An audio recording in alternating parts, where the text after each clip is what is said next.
My guest today is one of the world's most prominent, most controversial public intellectuals.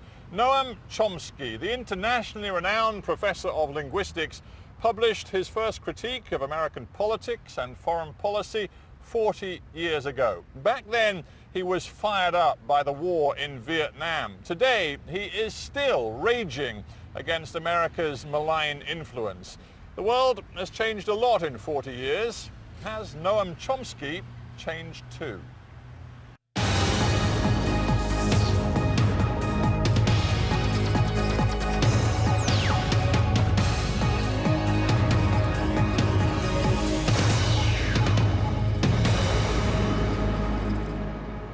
Professor Noam Chomsky, welcome to HardTalk. Thank you very much. Glad to be here. It is 40 years since you published your first real political book in the United States, and an awful lot has changed in the world in 40 years. Has your political worldview changed as well, do you think? My worldview is not very different from the first article I wrote, which was in 1939, fourth grade newspaper, of which I was the editor and only reader. So it was an article on the fall of Barcelona and the rise of fascism. And the danger of fascism spreading through Europe. I mean, I wouldn't endorse what I said in 1939, but it's the same point of view. And I've seen you describe yourself, the young Noam Chomsky, as an anarchist. What does that mean? I mean, when you look at politics today, you live in the United States, you consider democracy as done in the United States, and you look at the US role in the world, what does it mean to be an anarchist? Well, I can only repeat what I've written. Anarchism is a very broad brush, covers lots of things. But there are some leading principles, I think.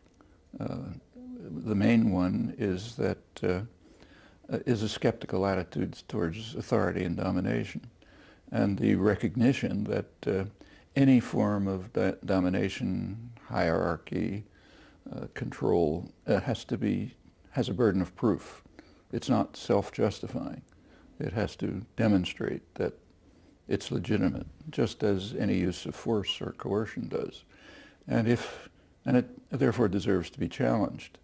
And if it's challenged and it cannot justify itself, it should be dismantled. And when it comes to political governance, does democracy have a place in your view of how human beings should organize their society? Yes, I think democracy should be the ideal to which an anarchist system would strive.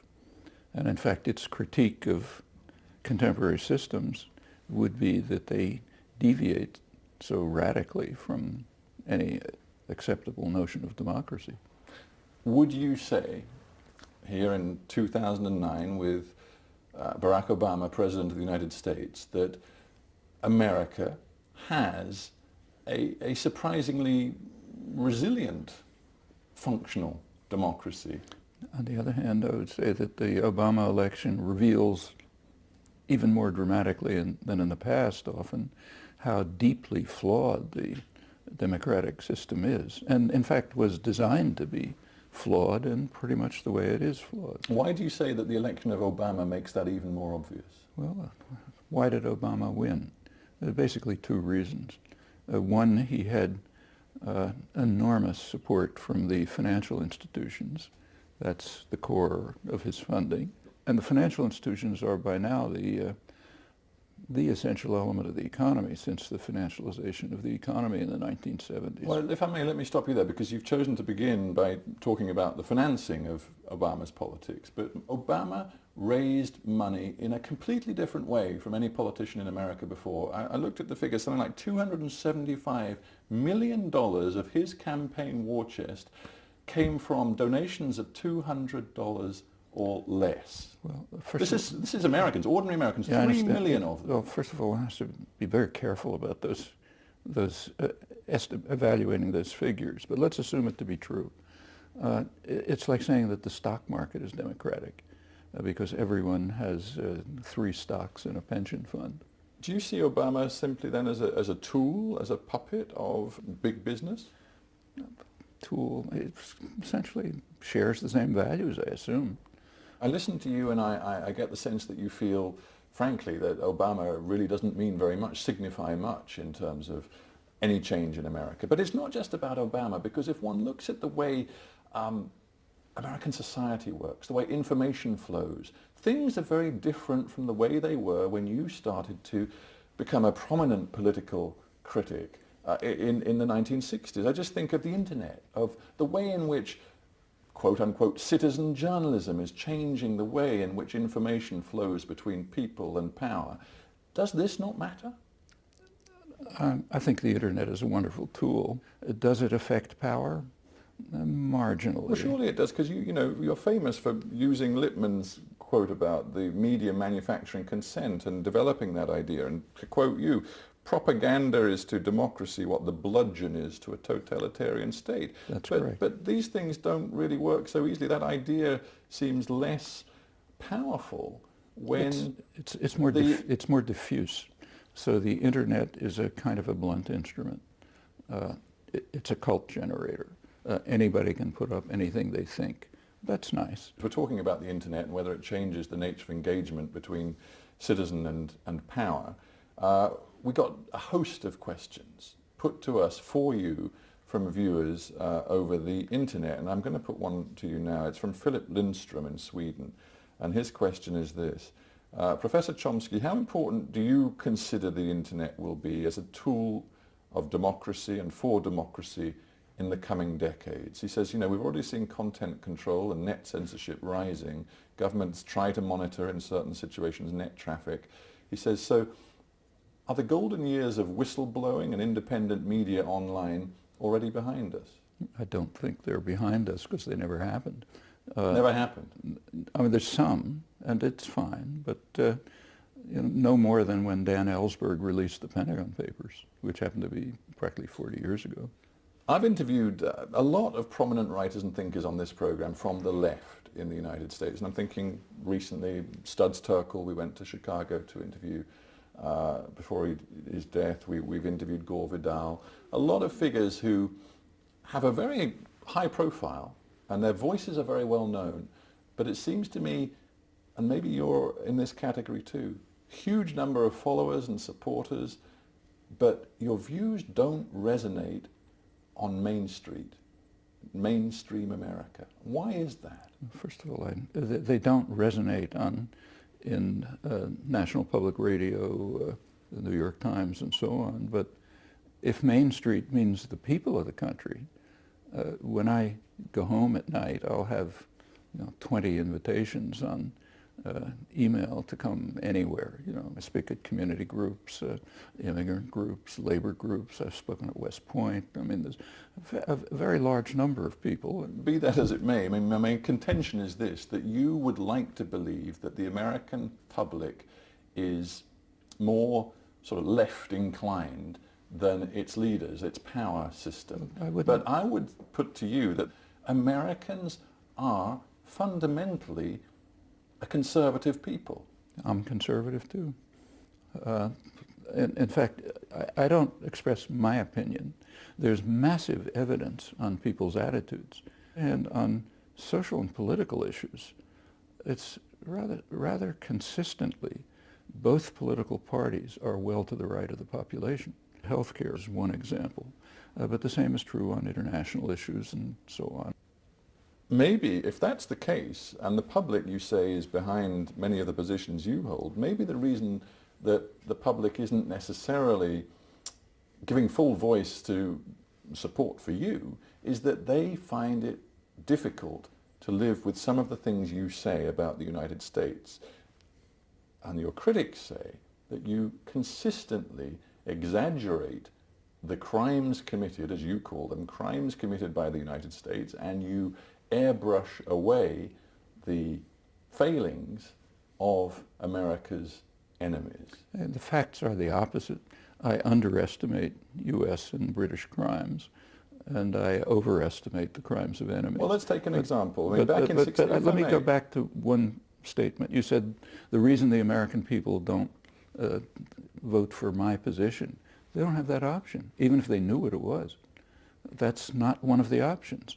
The system is designed so that you have two choices. within business-run systems, and the choices are a little different, and sometimes it makes sense to pick one rather than the other. And both choices happen to be off the main spectrum of American opinion on many crucial issues. So there's no choice. But language is important, and when you, and this is back in '69 when your main focus was activism against the Vietnam War, you wrote, what is needed in the US is a kind of denazification. That's a very common quote from the right wing. Do you know the context? Well, look at the context. It was in 1967, the Chicago Museum of Science, very well-known institution, had an exhibit which was a diorama of a Vietnamese village in which children could stand on the outside and shoot guns into the Vietnamese village. Okay? A group of mothers protested, and the New York Times had an editorial denouncing the mothers because they were taking away the fun from the kiddies who were having a great time shooting guns into a Vietnamese village. That's the context. And commenting on that, I said, you have to ask whether what the United States needs is dissent or denazification. And I would say the same thing today in that same context. In that same context. Yeah, you did go on to say, in your opinion, where you pick it up from the right-wing blogs and so on, or even the liberal blogs, all the context is eliminated. But if you put the context back in, I think the sentence is appropriate. Well, is there still a mindset in power in the United States which, in your view, is akin to requiring as a response, quote unquote, denazification? With that context, yes, I'd repeat it. Has the country changed? Enormously. It's changed through activism, which has tremendously changed the country. It's become a much more civilized country. Same here, through large-scale activism. Its roots, goes way back, but the major roots were the activism of the 60s, mostly young people, which changed the country. But sticking with foreign policy then, would you say there is a morality maybe to America's presence and fight in Afghanistan, which was not there in Vietnam? Because Obama calls it, quote unquote, a war of necessity. And he says to Americans, we are fighting this war precisely because your security in the United States is at stake. Al-Qaeda, bin Laden, the Taliban who protected them, these are people who want to destroy our way of life, and we have to combat them. And he's not doing it. In fact, he's radicalizing the population. But we could ask a factual question. Does this contribute to defense of the United States? But that's not the moral question. I mean, the Nazis could have said that it contributes to the security of Germany to conquer France. 9/11 happened, and we know that it happened because the Taliban sheltered militant jihadi groups led by bin Laden who planned it from Afghanistan. That is a fact, and as a result... It's my belief too, and it's the belief of the FBI too, but it's only a belief. As they pointed out, the head of the FBI, 8 months after the invasion of Afghanistan, was queried by the press, Washington Post, and said, well, we believe that the plot was hatched in Afghanistan and implemented in the United Arab Emirates and in Germany, but we can't prove it. That's after the most intensive investigation in history. Secondly, Afghanistan was not invaded and attacked to overthrow the Taliban. That came a couple of weeks later. It was attacked because George Bush demanded that the Taliban hand over Osama bin Laden and associates to the United States. The Taliban vacillated. They indicated they might consider it if there was evidence provided. But the United States refused to provide evidence. So you wouldn't accept that what happened and continues to happen in Afghanistan with the American and NATO presence is in any sense just, a just war, a just conflict? I think it's a very weak argument. Basically not. In fact, if you want to know the truth, I think it's one of the most immoral acts in modern history. One of the most immoral. And let me explain why. If you look back at October 2001, the United States invaded Afghanistan